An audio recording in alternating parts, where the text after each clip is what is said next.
Assalamualaikum warahmatullahi wabarakatuh. Pada kesempatan kali ini, kita akan mempelajari tentang menerapkan ragam hias pada bahan tekstil. Sebelumnya, jangan lupa subscribe dulu ya. Peta kompetensi pembelajaran penerapan ragam hias pada bahan tekstil. Di sini kita akan membahas jenis dan sifat bahan tekstil, jenis dan bahan pewarna, serta teknik penerapan ragam hias pada bahan tekstil.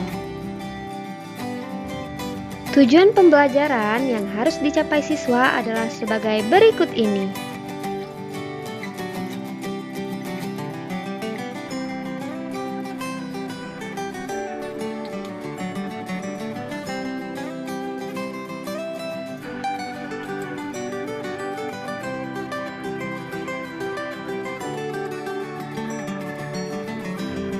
Keindahan ragam hias Nusantara telah diterapkan di hampir semua sendi kehidupan manusia. Ragam hias tidak hanya terdapat pada bangunan rumah, peralatan rumah tangga, senjata tradisional, tetapi juga terdapat pada tekstil. Perkembangan dan pertumbuhan ragam hias pada benda tekstil sangat pesat karena mengikuti mode dan tren yang terjadi. Ragam hias pada tekstil telah diterapkan sejak lama melalui pakaian-pakaian adat yang ada di Indonesia. Sekarang, coba perhatikan gambar di bawah ini. Berdasarkan gambar tersebut, coba jawab pertanyaan berikut ini.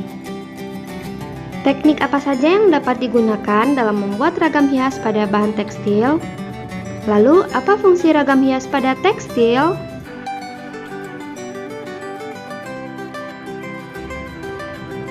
Penerapan ragam hias pada bahan tekstil.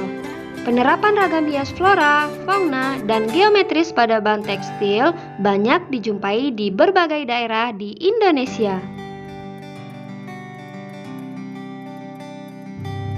Penerapan ragam hias pada bahan tekstil dapat dilakukan dengan cara membatik, menenun, membordir, menyulam, dan melukis.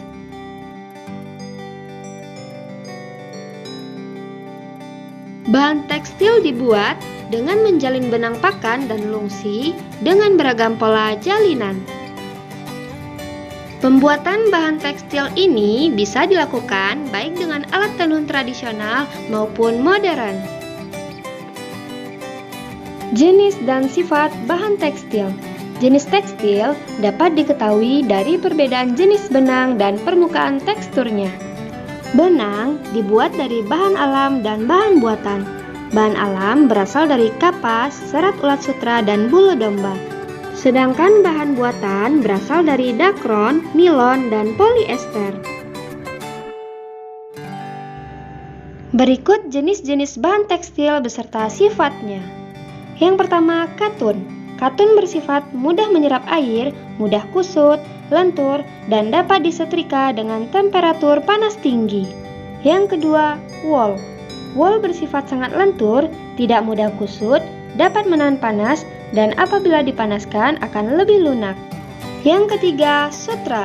Sutra bersifat lembut, licin, berkilap, lentur dan kuat, dan banyak menyerap air serta sejuk digunakan.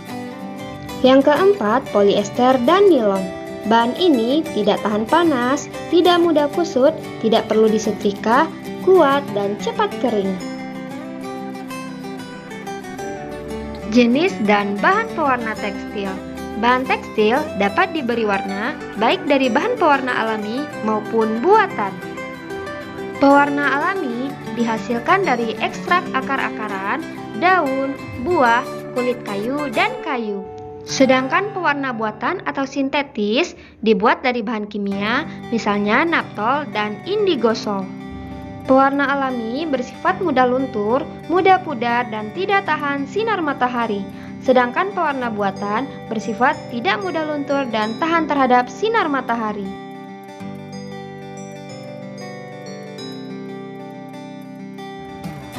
Teknik menggambar ragam hias pada bahan tekstil. Penerapan ragam hias pada bahan tekstil dilakukan dengan teknik yang berbeda-beda, misalnya sulam, batik, sablon, tenun, ikat, bordir, dan songket. Berikut contoh penerapan ragam hias pada kaos oblong. Yang pertama, siapkan gambar rancangan ragam hias di atas kertas. Yang kedua, siapkan kaos oblong berwarna putih dan beri alas karton atau triplek di dalamnya. Yang ketiga, lukislah sketsa ragam hias tadi ke permukaan kaos dengan pensil. Yang keempat, berilah warna pada ragam hias. Dan yang terakhir, jemur hasil gambar pada sinar matahari atau gunakan hair dryer. Sampai di sini, apakah Ananda sudah mengerti? Jika sudah, silakan tulis ringkasan materi kita hari ini.